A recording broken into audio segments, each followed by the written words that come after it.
Merci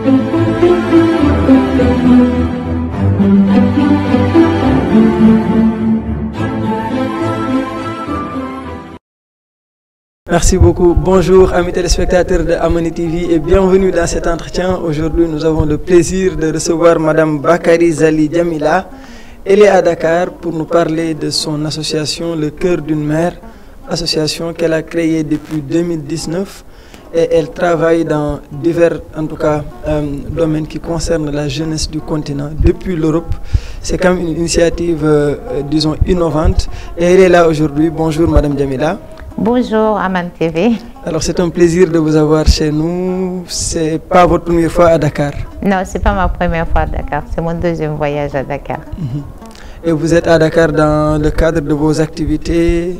Tout à fait, humanitaire. Humanitaire. Alors humanitaire. Et vous êtes là pour parler pour un congrès. Vous aviez parlé de panafricanisme. Est-ce que vous pouvez juste revenir sur quelques activités que peut-être que vous avez eu à faire sur Dakar? Alors, j'avais deux projets en venant à Dakar. Le premier projet était basé sur un congrès qui s'est déroulé ici du 24 au 28 octobre avec le panafricanisme, dynamique unitaire panafricanisme. Et on a passé les 4 jours à étudier l'anti-impérialisme, la colonisation. C'était mon premier objectif. Enfin, je suis venue par rapport à mon mouvement qui s'appelle Suluhu. Suluhu en langue swahili, qui veut dire réconciliation, paix. Et je fais partie de cette délégation-là. Le deuxième volet qui m'a fait venir aussi à Dakar, qui serait lié surtout à mon premier voyage quand je suis venue ici au mois de juillet, c'est au sujet de notre association Le Cœur d'une Mère.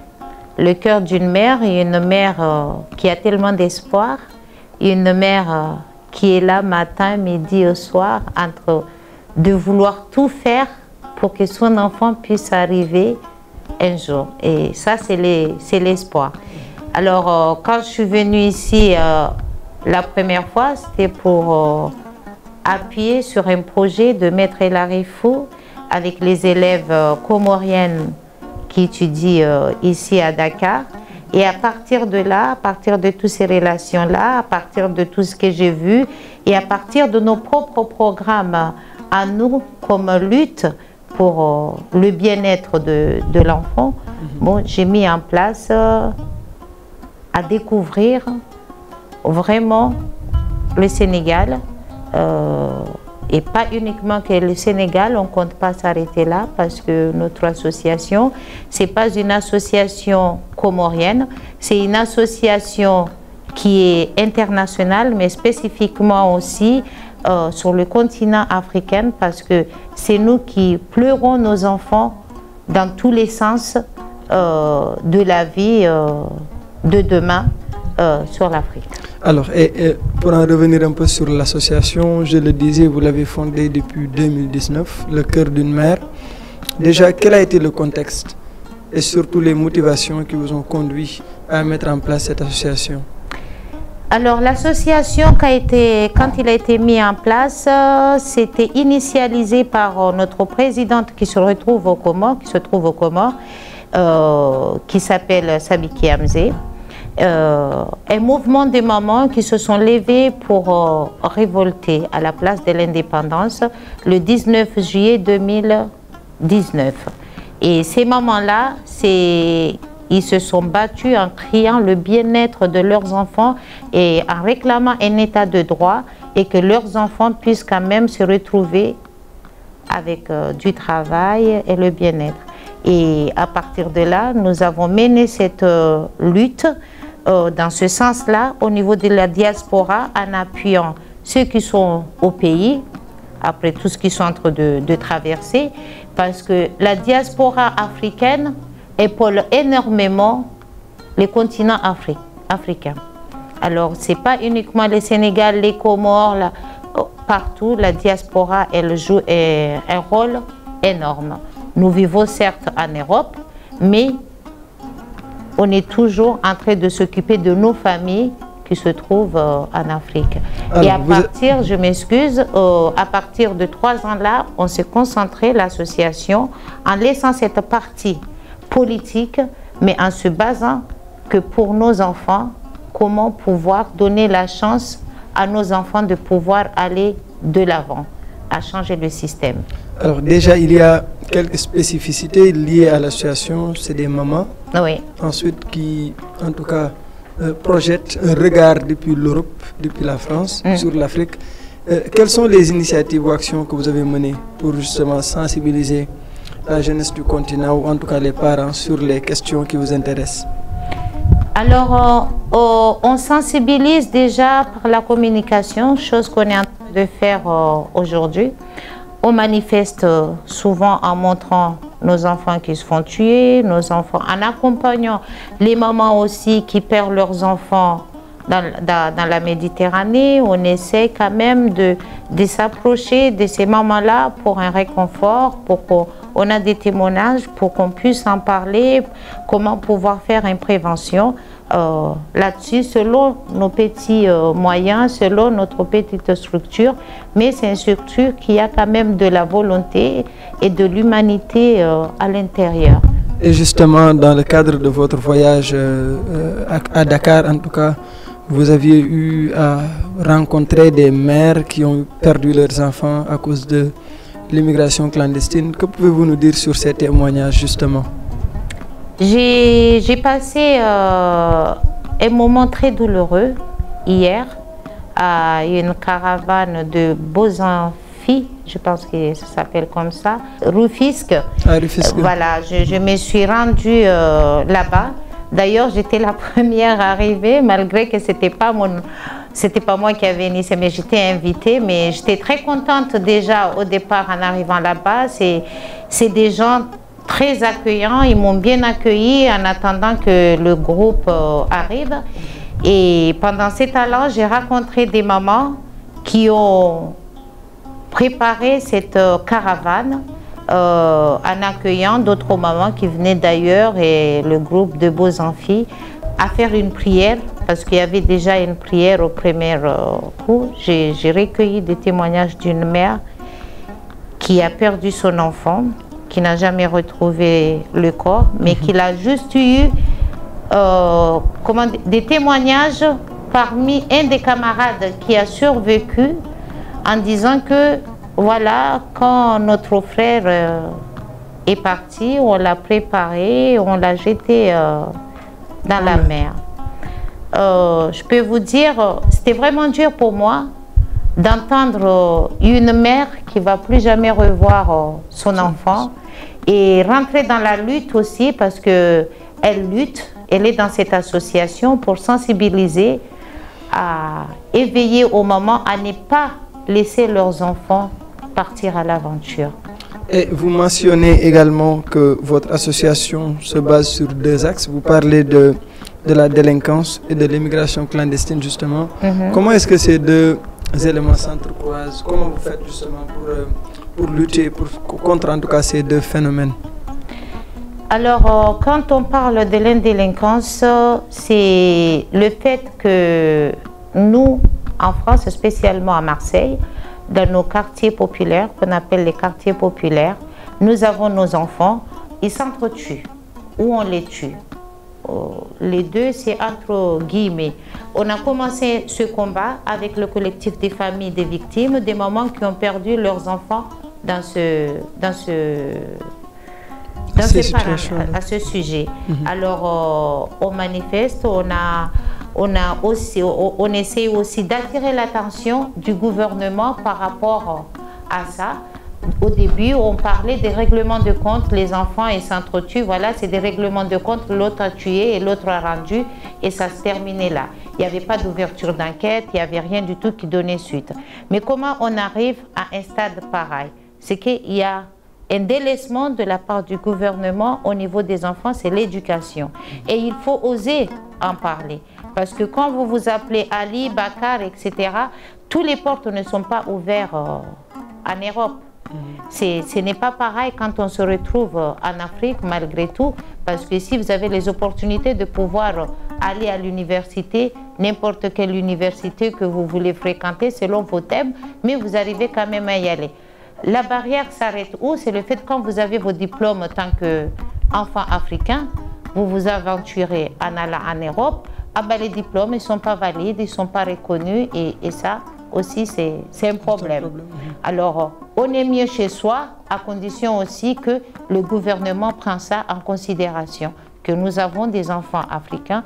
Aujourd'hui je me retrouve là, je suis vraiment heureuse d'être interrogée par vous qui êtes journaliste, un enfant qui a la même âge, certes, que mon fils, mais est-ce que mon fils aussi, s'il faisait les mêmes études que vous, il aurait l'opportunité en Europe de pouvoir s'asseoir et faire une mission à la télévision tant que black? Excuse-moi d'utiliser ces termes, je sais pas, mais je réponds du côté délinquant. Alors, quand on se retrouve dans le côté délinquant aussi, de dire que voilà, nous luttons en tant que maman, c'est des mamans qui sont illettrées, c'est des mamans qui sont pauvres, qui vivent avec le minimum de ressources, mais ils font le maximum possible pour que leurs enfants puissent avoir une éducation. Alors, l'ennemi numéro 1 de nous, tant qu'humains, c'est d'être instruits. Alors, l'école est quelque chose de très important, pas uniquement parce qu'on le prononce, mais c'est l'intelligence de l'homme, c'est la dignité de l'être humain et c'est ce que la mère il cherche à donner à son enfant. Nous ne pouvons pas vivre aux anciennes époques que nos arriérés, mais malgré tout, ils avaient leur savoir-faire qu'ils ont pratiqué, qu'aujourd'hui, nous aussi, on est là, on vous transmet. Alors, il y a un fait, c'est que plusieurs jeunes du continent trouvent que l'Europe constitue en tout cas l'Eldorado, si on peut s'exprimer ainsi. Qu'est-ce que vous avez à dire à ce niveau?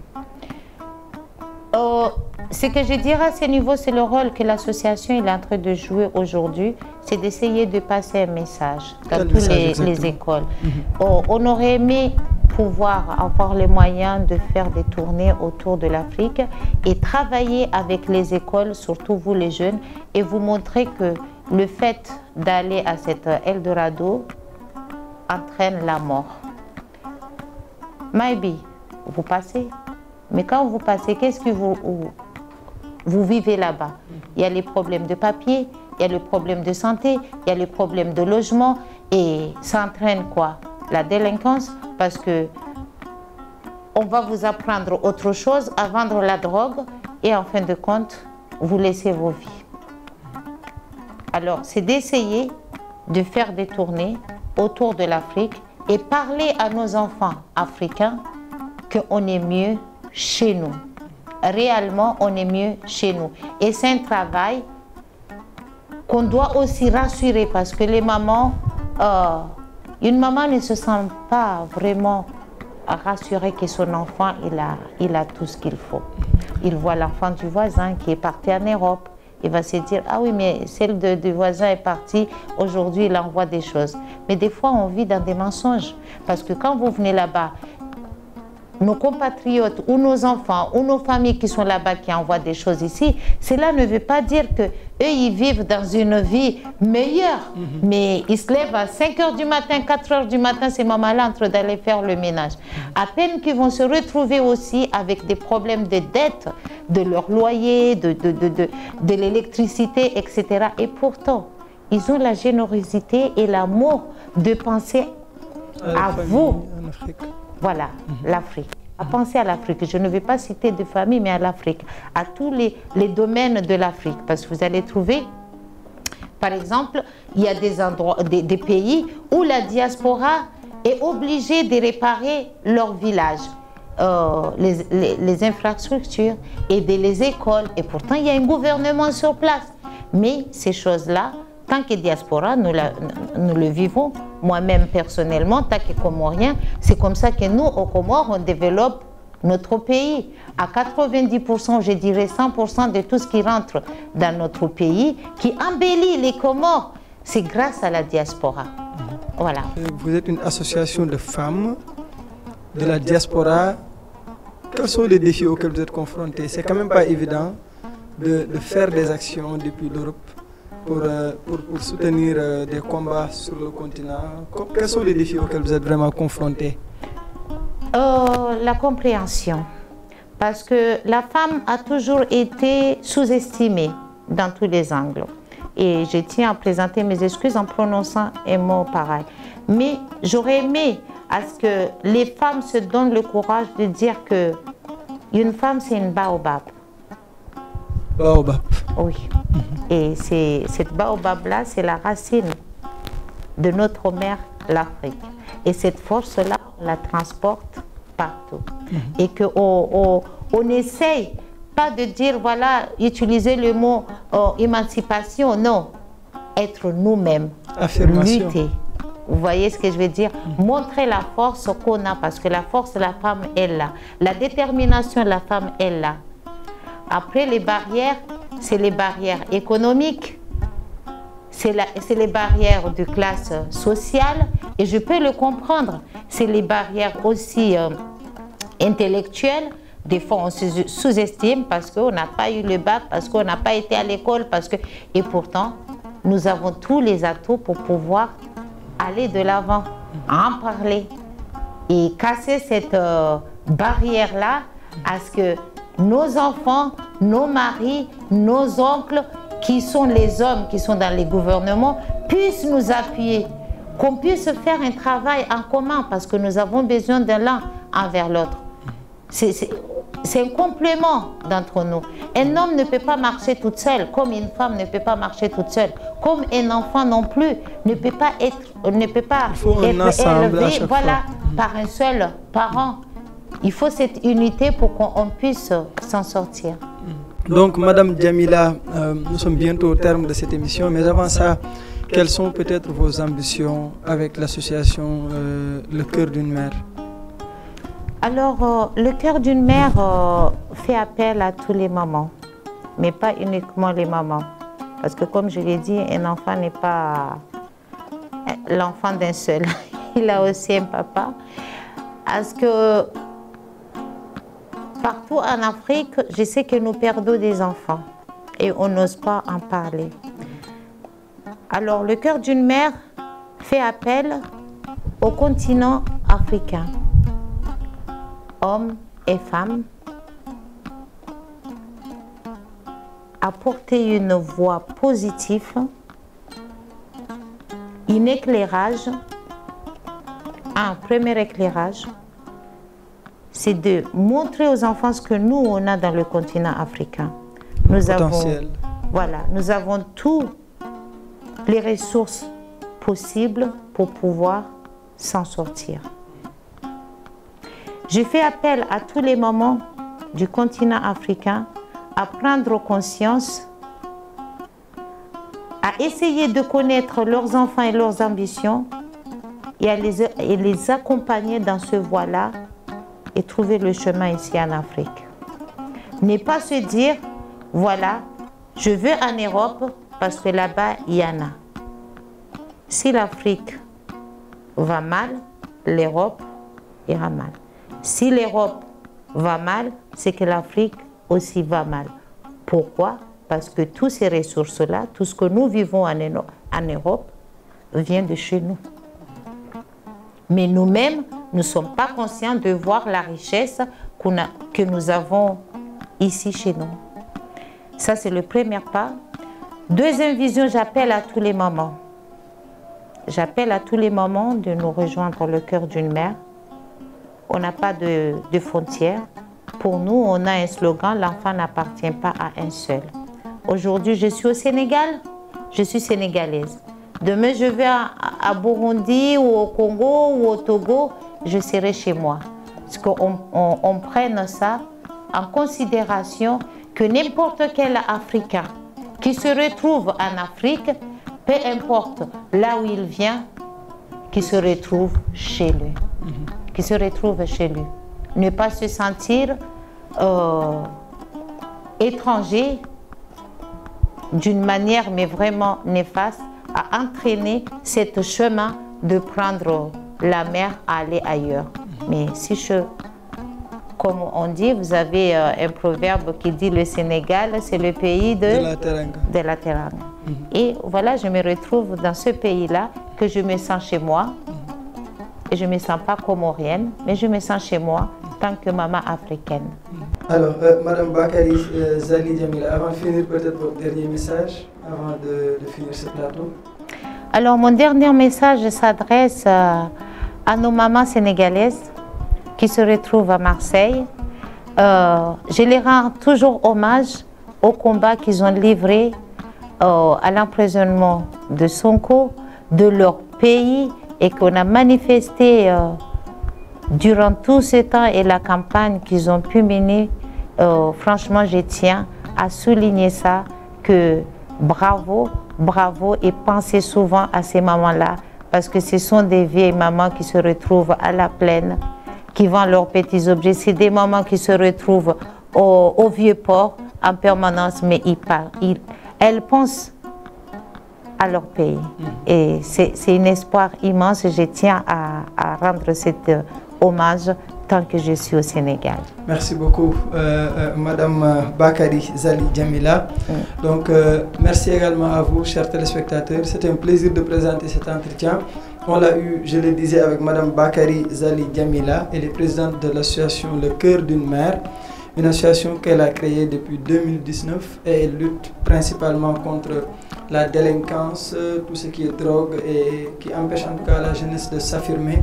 Mais également, elle lutte contre l'immigration clandestine et les conséquences néfastes qu'elle a sur le continent.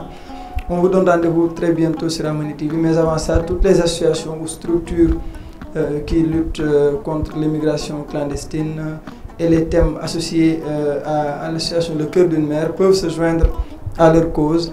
Et cela permettra, n'est-ce pas, de lutter contre tous ces problèmes sur le continent africain.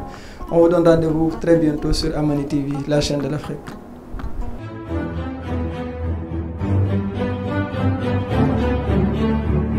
Thank you.